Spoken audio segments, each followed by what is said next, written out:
Jadi ini kita membantu teman untuk nagih utang atau Bantu. membantu. Kenapa sampai mau barang-barang itu? Karena kawasannya Sungai Batang awan kan. Kalau di oleh uang dan Berapa utang teman itu?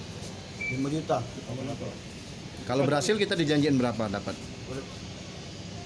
Kasih berarti. Iya berapa? 1 juta.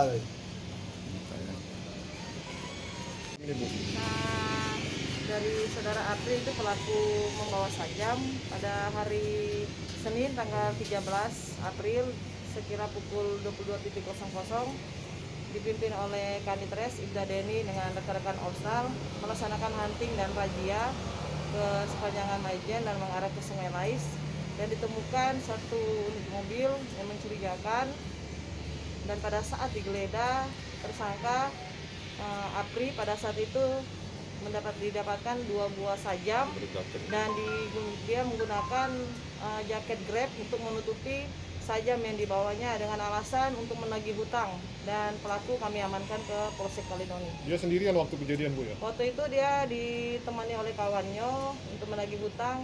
Kawannya ada 2 orang di dalam mobil. Namun dia yang membawa sajam dan ditaruh di dadanya dengan ditutup jaket Grab.